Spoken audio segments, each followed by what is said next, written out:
تو اس تحریک کے لیے جینا ہے، ورنہ زندگی کچھ نہیں ہے۔ اس ملک میں رہنا ہے اور اس ملک میں زندگی گزارنا ہے تو بس تحریک کے لیے زندہ رہنا ہے، ورنہ تحریک کے سوا کوئی کام کرنا نہیں ہے۔ یہ اسی لمحے میں ٹھان لیا تھا اور اس کے بعد تحریک کے ہو کے رہ گئے ہیں۔ جزاک اللہ خیر۔ تو آپ نے مختلف کتابوں کا ترجمہ کیا، تو اس میں کتنی کتابیں اب تک آپ نے ترجمہ کیا، اور ابھی اور کچھ کیا آپ کے ترجمے کے سلسلے میں کوششیں جاری ہیں؟ کچھ یاد نہیں ہے بابا، میں جو ترجمے میں نے کیے ہیں وہ جیسے جیسے تقاضے آتے گئے، جیسے جیسے ضرورتیں آتی گئیں ویسا میں ترجمہ کرتا گیا۔ اس میں کچھ کتابیں وہ ماہنامہ جو ترجمہ وہ تھا جس کا نیلور سے جو نکلتا تھا، وگنانا چندریکا، اس کے ایڈیٹوریل سیکشن والوں نے کچھ ترجمے جو ہے وہ کچھ کتابوں کا ترجمہ کرنے کے لیے کہا تھا، تو کچھ ترجمہ اس کے لیے کیا تھا، اور کچھ پبلیکیشنز تیلگو پبلیکیشنز کے نام سے جو تھا اس کے لیے کیا تھا، اور کچھ چینج کرنا، لینگویج چینج کرنے کا تقاضا میں جو سمجھا تھا ویسے کیا تھا۔ اور اس کے بعد جب تیلگو اسلامک پبلیکیشنز بننا اور اس کی ذمہ داری میرے اوپر آئی، میں سیکریٹری بنا تھا اس سوسائٹی کا، تو میرے ذمہ آئی، تو جیسے جیسے ضرورت بنتی گئی، جیسے جیسے ضرورت سامنے آئی میں ترجمہ کرتا گیا۔ تو کتنے کیا یاد تو نہیں ہے میرے کو، لیکن میں ابھی یہ آپ کا سوال نامہ دیکھنے کے بعد ہمارے جو ذمہ دار ہیں ٹی آئی پی کے اس وقت وہاں پر آفس میں، ان سے پوچھا تھا تو بتائے تھے کہ میں بھیجوں گا وہ سب کلیکٹ کر کے، کتنے میرے ترجمے ہیں اور کتنے میرے تصنیفیں ہیں۔ کچھ کتابیں میں نے خود لکھی بھی ہیں دعوتی نقطہ نظر سے، اور کچھ کتابیں میں نے ترجمے کی ہیں۔ کل البتہ میرے کو یاد ہے 55 کتابیں ہیں، ترجمہ اور تصنیفات ملا کے کتابیں 55 ہیں۔ اس میں کچھ بڑی جو کتابیں ہیں وہ ہیں رسالہ دینیات ہے، اور راہ عمل ہے، انتخاب حدیث ہے، معروف و منکر ہے، اور اسی طرح کچھ اور کتابیں ہیں یاد نہیں آ رہی ہیں اس وقت۔ اسلام وہ سید قطب کی کتاب ہے نا، کیا ہے اس کا نام؟ اسلام ایک نظر میں، نہیں، سید قطب کی کتاب اپاردھار مبولو ترجمہ کیا ہے، اس کا نام میں نے اسلام دا مسنڈر ریلیجن، وہ تو ابھی کچھ آپ کی اس وقت البتہ جو ہے اس وقت جو ہے وہ ہے الجہاد فی الاسلام۔ اچھا، تو آپ نے ابھی تک جو ہے پرنٹ میں اکثر کام کیا ہے، تو الیکٹرانکس کی دنیا میں آپ نے کچھ اپنی خدمات دی ہیں، یا پھر آپ کا کچھ خواب ہے کہ تیلگو میں ہمارا کچھ اس الیکٹرانک کی دنیا میں بھی کچھ ہونا چاہیے؟ پتہ نہیں وہ الیکٹرانک میں کام کہلا جاتا ہے یا نہیں۔ یہاں کے جو چینلز ہیں، معروف چینلز، ای ناڈو کا اور دوسرے بہت سارے چینلز ہیں، ان چینلز میں اکثر میں بلایا جاتا رہا ہوں، اور وہاں میں نے اپنے خیالات کا اظہار کیا ہے مختلف ٹاپکس کے تحت، اور وہ میں نے وہاں پر برملا طور پر اسلام کا نقطہ نظر پیش کیا ہے، کرنے کی کوشش کی ہے۔ اور البتہ یہ میں نہیں کہہ سکتا کہ وہ خدمت دین کی خدمت کہلائی جا سکتے یا نہیں۔ میں نے البتہ یہ کوشش ضرور کی ہے، اسلامی نقطہ نظر یا مسلمانوں کا نقطہ نظر مختلف مواقع پر میں نے سامنے رکھنے کی کوشش کی ہے۔ جی جزاک اللہ۔ تو ہم دیکھتے ہیں کہ ہندوستان میں بالخصوص مذہب کی آزادی تو ہے، لیکن پھر بھی یہ جو مذہبی افراد ہیں اور بالخصوص جماعت اسلامی پر بھی بیان لگا تھا، اور آپ بھی اسی میدان میں کام کیے ہیں دعوت دین کے اور اس غیر مسلموں سے زیادہ، تو ہم دیکھتے ہیں کہ ایسے میں حکومت کی طرف سے یا پھر کچھ سیاسی پریشر بھی پڑتا ہے، تو اس سلسلے میں آپ نے کچھ ایسی قانونی یا پھر سیاسی دباؤ آپ نے کبھی محسوس کیا؟ نہیں، محسوس کرنا کیا، میں اکیلا نہیں ہے، تحریک اسلامی سے جتنے لوگ متعلق رہے ہیں وہ سب محسوس کرتے ہیں، ضرور ہے۔ اور اس کے لیے کیا کیا جا سکتا ہے، ایک تو ایک لمبا پروسیس ہے، وہ اس سے کیسا نمٹ سکتے ہیں، نمٹنا چاہیے، ایک لمبی بات ہے وہ کیا ہو سکتی ہے، کیا کرنا چاہیے، میں تو اس وقت کچھ کہنے کی پوزیشن میں نہیں ہوں، لیکن ایک بات ضرور ہے کہ اس ملک میں جب تک ہیں تو یہ تمام چیزیں ان چیزوں کا سامنا کرنا پڑے گا اور ان سے نبرد آزما ہونے کی کوشش ضرور کرنا پڑے گی۔ تو ایسے میں ہم دیکھتے ہیں کہ یہ جو اتنا بڑا آپ نے کام کیا ہے، اور جو بھی مترجمین ہوتے ہیں جو اپنا پورا وقت صرف کر کے اس میں کام کرتے ہیں، تو اس میں فیملی کا بھی ایک بہت بڑا اس میں تعاون ہوتا ہے، فیملی گھر والوں کا بھی جو ہے اس میں بہت بڑا تعاون ہوتا ہے، تو آپ اس سلسلے میں کچھ ہمیں تعارف کروائیے۔ نہیں، جیسا کہ آپ نے کہا ہے، فیملی کا اگر تعاون نہ ہو تو ایک انچ آگے نہیں بڑھ سکتے، ایک قدم کیا ایک انچ بھی آگے نہیں بڑھ سکیں گے آپ۔ الحمدللہ میری فیملی کا، میرے رشتہ داروں کا، میرے دوست و احباب کا، سب کا بڑا تعاون رہا ہے، کہیں میرے کو کوئی رکاوٹ محسوس نہیں ہوئی ہے، اور یہ اللہ کا لاکھ لاکھ احسان ہے کہ یہ، اور نہ صرف فیملی کا بلکہ میرے تمام چاہنے والوں کا تعاون رہا۔ البتہ ایک بات میں ضرور اس موقع پر کہنا چاہوں گا کہ بعض وقت ایسا محسوس ہوتا ہے کہ ہمارے انٹرنلی کچھ عناصر ایسے ہیں کہ جو بعض اوقات رکاوٹیں ڈالنے کی کوشش کرتے ہیں، کیوں ایسا ہوتا ہے یہ سمجھ میں نہیں آتا۔ بعض اوقات مجھے محسوس ہوا ہے کہ خود ہمارے اندر کے کچھ لوگ ایسے ہیں جو ہم کو روڑے اٹکانے کی کوشش کرتے ہیں، یہ کیا ہے، کیوں ہوتا ہے ایسا، یہ کیا ہے، یہ آپ لوگ جو نئی جنریشن کے لوگ ہیں آپ لوگ ہی بتا سکتے ہیں، اور آپ لوگوں کو متنبہ ہونا چاہیے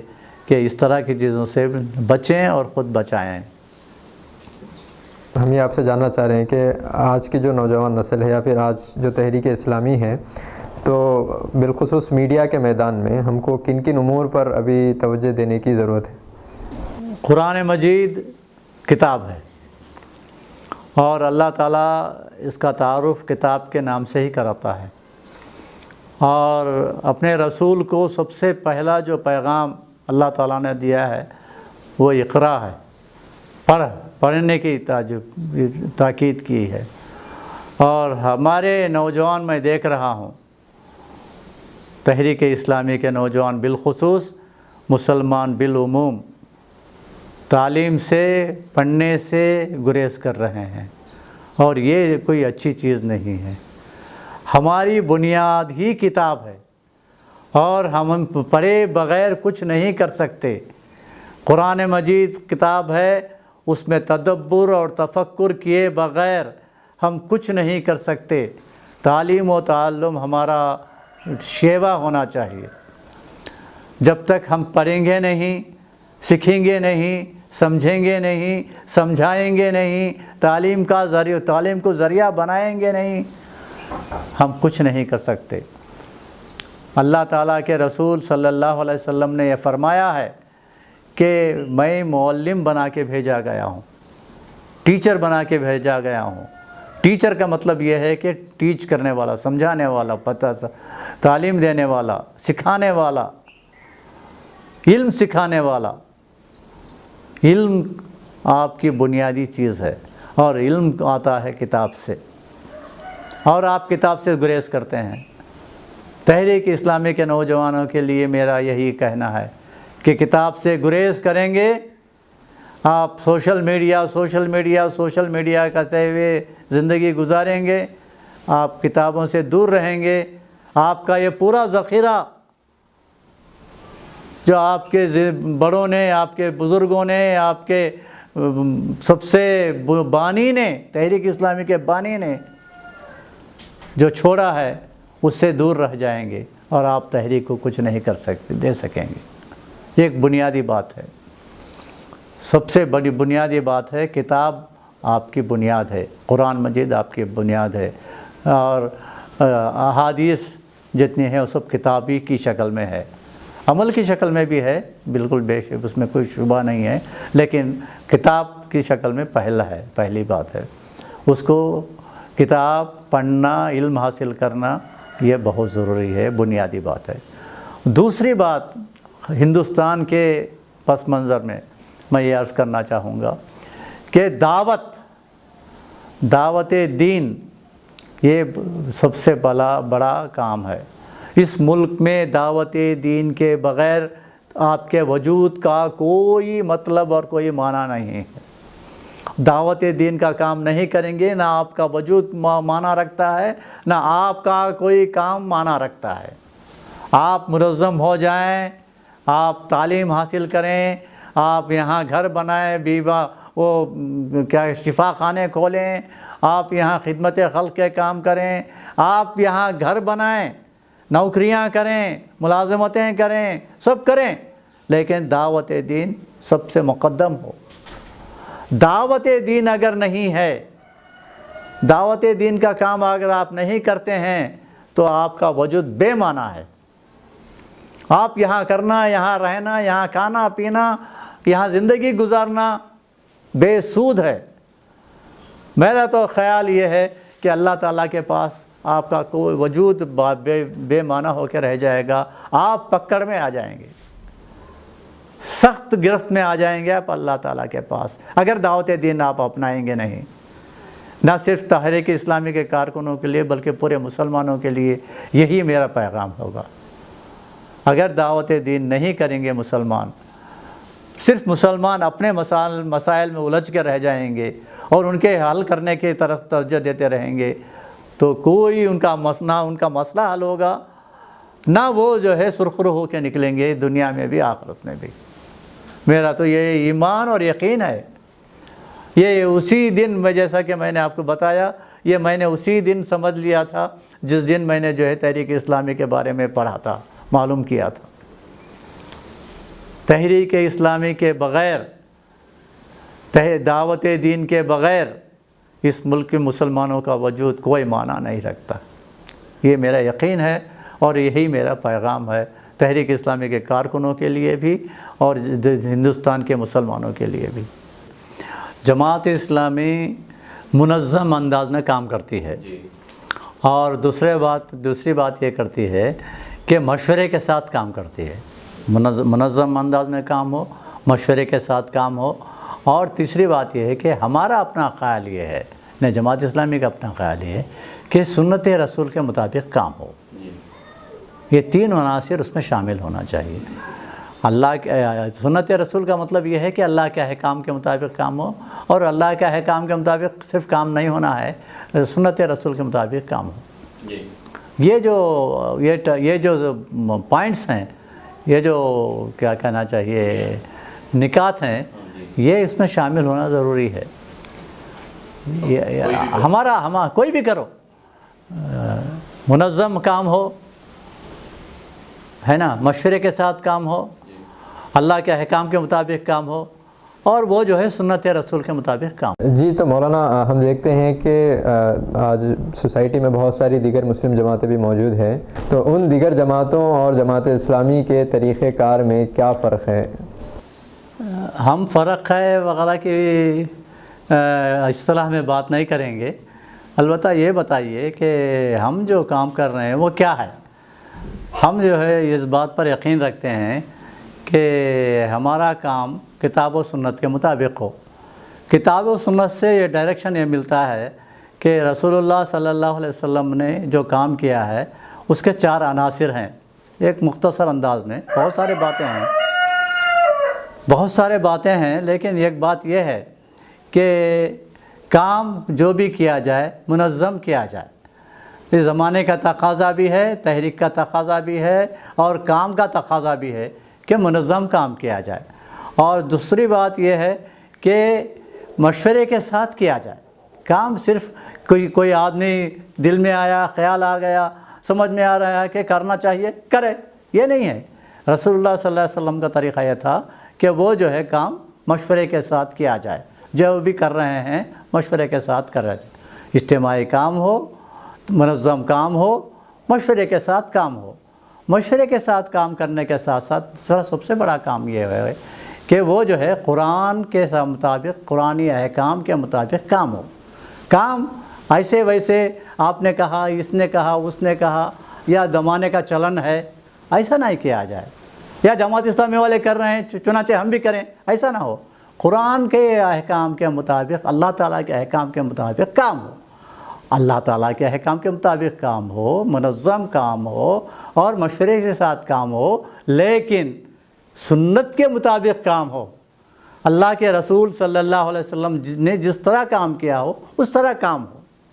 یہ کام اگر ہو رہا ہے، جماعت اسلامی ہی نہیں، آپ جو بھی کہیں، جو بھی اجتماعیت بنائیں، اس کے ساتھ کام کریے۔ آپ کسی بھی اجتماعیت کے ساتھ اگر ہمارا خیال ہے، مختصر طور پہ بتا رہا ہوں میں آپ کو، یہ 4 عناصر اس میں شامل ہیں، اجتماعیت ہو، منظم ہو، اور اس کے ساتھ مشورہ ہو، اللہ تعالیٰ کے احکام کے مطابق ہو، اور سنت رسول کے مطابق کام کر رہے ہوں، بس کافی ہے۔ آپ کہیں بھی جائیں، کسی کے ساتھ کام کریں، ان عناصر کو لے کر کے کام کریں، کافی ہے۔ ہمارا خیال ہے کہ ہم ہی اس کے کوئی وہ نہیں، پورے اسی کے ہم ہی کرنے والے ہیں، دوسرے کوئی نہ کریں، ہمارا خیال نہیں ہے، سب کریں، ہر ایک کے کام کریں، لیکن ہمارا کہنا یہ ہے کہ اللہ کے بندو دین کا کام کر رہے ہو تو ان 4 عناصر کو سامنے رکھ کر کے کام کرو، بس کافی ہے، الحمدللہ کام ہو جائے گا۔ جزاک اللہ خیر مولانا، بڑی تفصیل کے ساتھ آپ نے اپنی زندگی کے بارے میں اور تحریکی سفر کے سلسلے میں اور جماعت اسلامی کا جو طریقہ کار ہے اس سلسلے میں آپ نے روشنی ڈالی۔ ہم امید کرتے ہیں کہ یہ گفتگو ہماری نئی نسل کے لیے ایک مشعل راہ ہو۔ ہم اللہ تعالیٰ سے دعا بھی کرتے ہیں کہ اللہ تعالیٰ آپ کی ان گراں قدر خدمات کو قبول فرمائیں، آپ کو اللہ تعالیٰ لمبی عمر عطا فرمائیں، اور ہم کو اسی طریقے سے آپ سے استفادہ کرنے کی اللہ تعالیٰ توفیق عطا فرمائیں۔ اور ہم اسی کے ساتھ آپ کا شکریہ بھی ادا کرتے ہیں کہ آپ نے ہم کو اپنا وقت دیا، اور اسی کے ساتھ ہمارے آج کے اس اہم پروگرام جس کا عنوان ہے روایتیں، اسی کا ہم اختتام کرتے ہیں، اور انشاءاللہ آئندہ پھر کسی اور اہم شخصیت کے ساتھ ہم ان کی زندگی اور ان کے سفر کو لے کر آپ کے سامنے حاضر رہیں گے۔ جزاک اللہ خیر، السلام علیکم۔